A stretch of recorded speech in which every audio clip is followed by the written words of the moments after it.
well-educated young people from our own country, from around the world, where were they getting their information?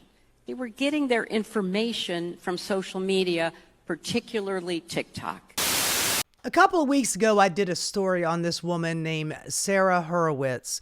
She is a Zionist, and her biggest issue is that she is having a hard time spreading her Zionistic propaganda to the rest of us by saying never again only meant for Israel. And social media is just poisoning the minds of our young people. They're seeing all these dead Gazans and they don't seem to understand never again just meant for Israelis. Instead of having a brilliant idea like maybe stop the genocide or maybe stop all of these settlers taking over land in the West Bank, her idea, her brilliant thought is that we should get rid of social media so the American public no longer sees all those dead women and children in Gaza, all those dead Palestinians.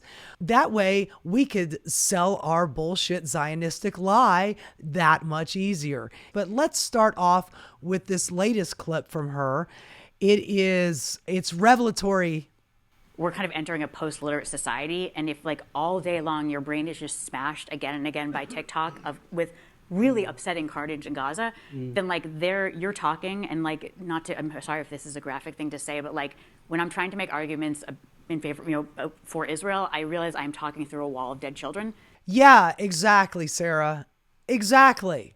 It's really hard to defend Israel when they are bombing babies and starving people and shooting people who are trying to get food. Yeah, it's really, really difficult to defend the Israeli government when they are bloodthirsty, murderous bastards. It's really difficult. That's what people are seeing. So when I'm like, yeah, but it's 1.5 civilians they're just seeing carnage. But right? that's the emotional blackmail. Fuck right on off. That is not emotional blackmail. That's called murder. What are you talking about? Nobody is emotionally blackmailing you. People are seeing this. It's in their feed. They're seeing this in front of their face. It's not emotional blackmail. I don't think this guy understands the definition of that word. I mean, fair enough, but like again, I mean that's nice, but like again, I'm hearing that through a wall of screaming children. It's like I think it's a harder argument than we're understanding. So I actually really strongly think that like Jewish day schools should absolutely say no child owns a smartphone until senior year. They don't. So her solution to this problem is to take away young people's access to the internet so they won't see this. So if there's a genocide going on in the world, don't worry your troubled little mind about that. Just take away their social media and they'll never know. And we'll live in blissful ignorance like we used to before social media.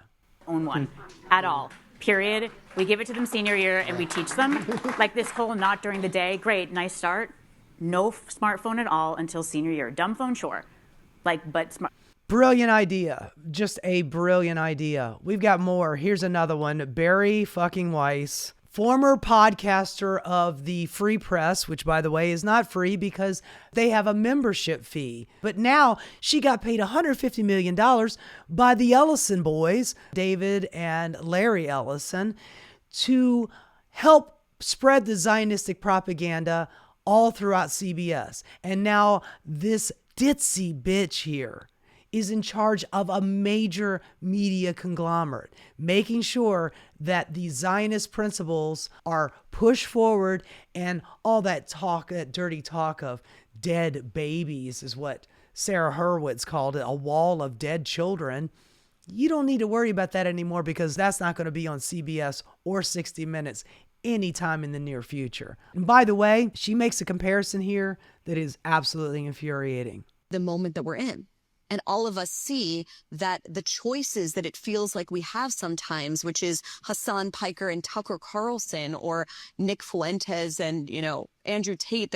Tucker Carlson, Nick Fuentes, and Andrew Tate are horrible bastards. One of them is a propagandistic liar who worked for Fox News spreading bullshit for years.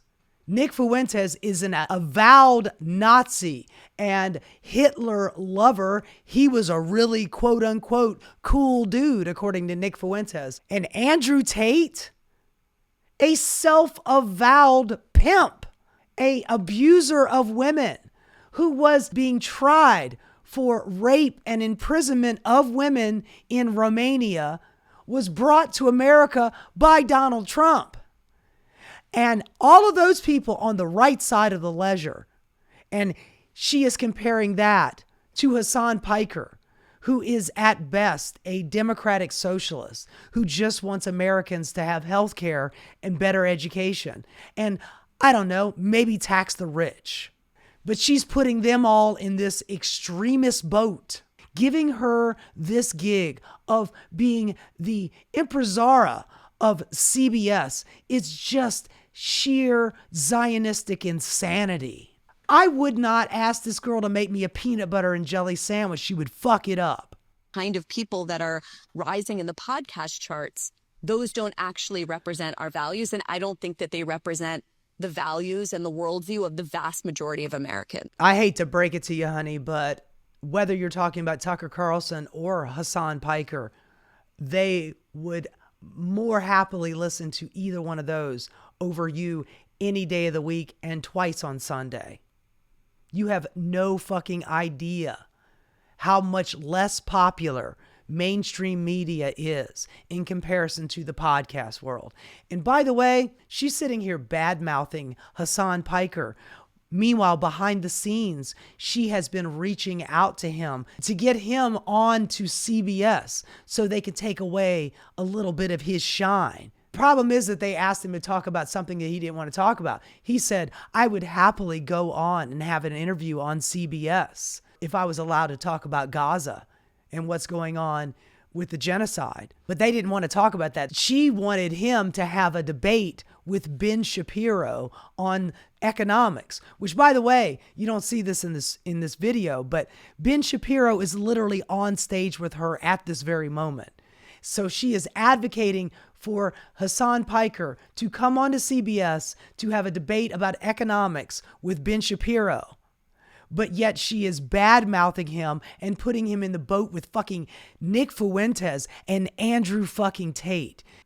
And so this is an opportunity to speak for the 75%, for the people that are on the center left and the center right that still believe in equality of opportunity, that still believe passionately in the American project, that still... What, the American project of neoliberal corporatism? What are you talking about? This amorphous 80% in the middle that are within the fringes. Let's see what she describes as somebody within the parameters of voices that should be allowed to speak. Believe in all of the things that everyone in this room believes in, which is liberty and freedom and individual responsibility and individual responsibility. That is the most Republican talking point of all, man. That thing is so old. Individual responsibility. Do not expect the government to help you out with anything. Bootstraps, baby. If you fucked up, if things are bad for you, if your life sucks, it's all your fault, because individual responsibility. Grab them bootstraps and yank yourself over a fence, because that's how it works. On the most basic level, the right to know what is actually going on in the world, not the world as propagandists and ideologues. You are a propagandist. But what's actually going on in the world and in your community, so you can make decisions about where to send your kids to school, about where to live, and about how to vote. That used to just be normal. And that articulation of that set of goals to speak into the lives of the 75%, how are you going to do that? What's your strategy for success? So I think one of the problems is a lot of people have tried to do centrist news. I know she thinks that she is part of this centrist media. And right now she's saying a word salad. She's saying a lot of stuff signifying nothing. She is going to badmouth centrist media, all the while saying that I want to be centrist media. It makes no sense. It's the goof of all time. This is how unprepared she is for this interview. They're asking her questions and she is just coming off the dome with the dumbest stuff that could be knocked down by any freshman college student. this because I am like the target audience for those things. And the reason that they have all failed is it's like trying to force feed spinach down someone's throat, right? It's felt very like tofu, oatmeal. It's like centrist news is choosing the midpoint between every single topic. It's felt like an absence of charisma and identity.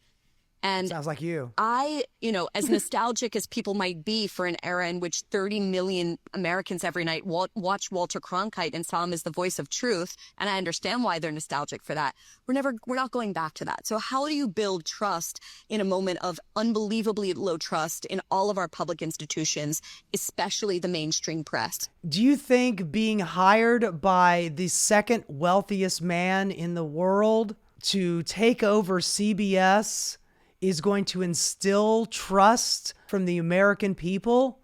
Are you fucking kidding me? That is a billionaire picking the news that he wants aired on television and you facilitating that shit.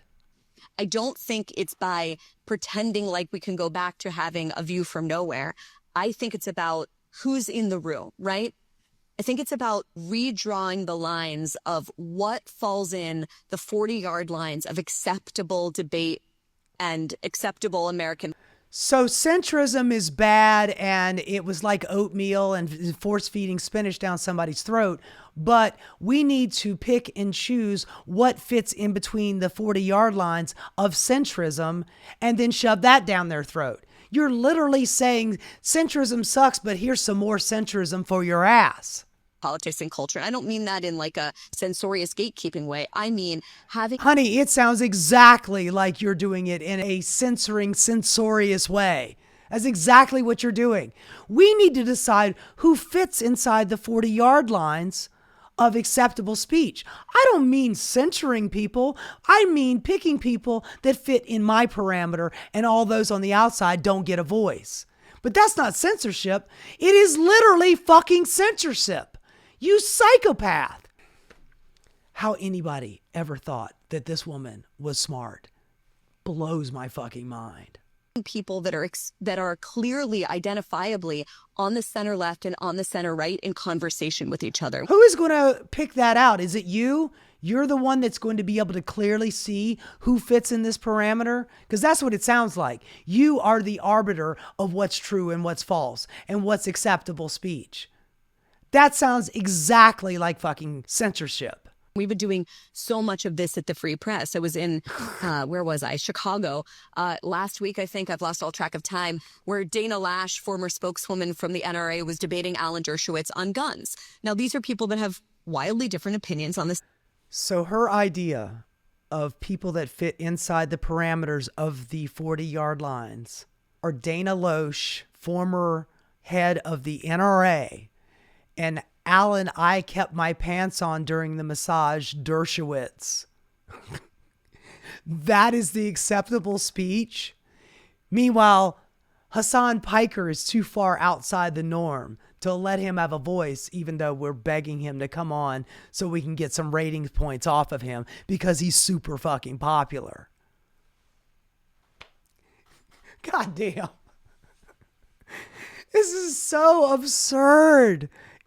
Alan Dershowitz and Dana Loesch, some psycho gun-toting Republican nutbag, and some defender of a pedophile, Andrew Dershowitz. That's acceptable speech. Get all the way the fuck out of here, you crazy woman. Speaking of crazy women, sorry to do this to you, but somebody came out of the woods and decided, I need to stick my foot into this conversation. Hillary fucking Clinton going full goddamn MAGA. Enjoy.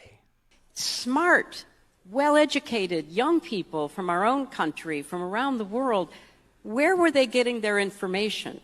They were getting their information from social media, particularly TikTok.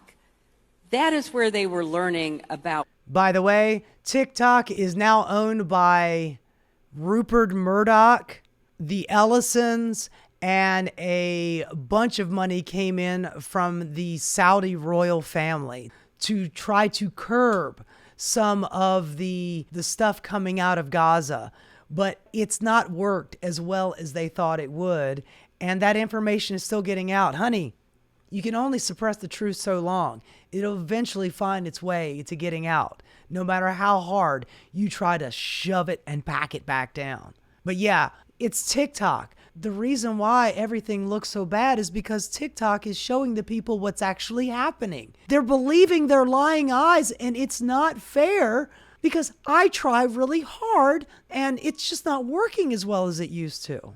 What happened on October 7th, what happened in the days, weeks, and months to follow, that's called a genocide. What happened on October 7th was horrible, but it is in no way the beginning of this. There has been constant violence done to the Palestinian people by the Israeli government. They are living in an open air prison. They are not allowed to leave. They have no control over the amount of food or water they get.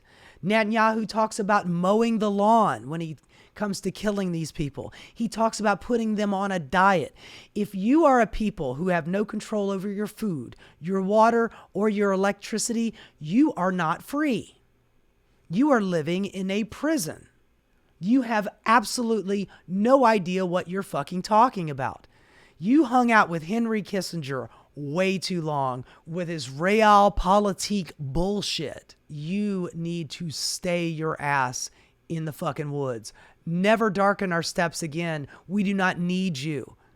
You lost in 2016. You helped give us goddamn Donald Trump. And now here you are trying to give us advice defending the genocide perpetrators.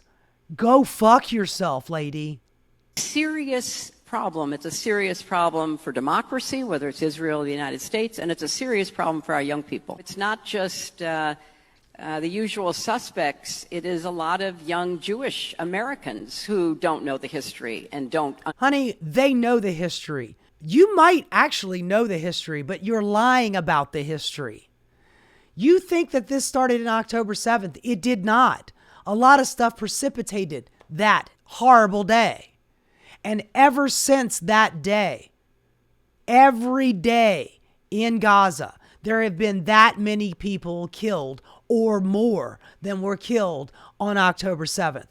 There's been an October 7th every day, starting on October 8th. Smotrich said we're not letting in any more food, water, electricity. A complete siege on the territory. Collective punishment for a whole entire group of people that did not perpetrate what happened on October 7th. And every day since, it has been an atrocity stacked on another atrocity. You telling young people that are watching this carnage happen, telling them, well, you don't know the history, and the history would justify all of their deaths. The official death toll is like 70,000 people. It's not even remotely close. I'd say it's probably a tenth of that. At best, it's 500,000 people dead. You telling these people that they don't know the history and there's a justification for the reason to killing 500,000 people is bullshit. And honey, we're not buying it anymore. We're just not.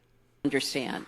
When you would try to talk to them to engage in some kind of reasonable discussion, it was very difficult because they did not know history. They had very little context.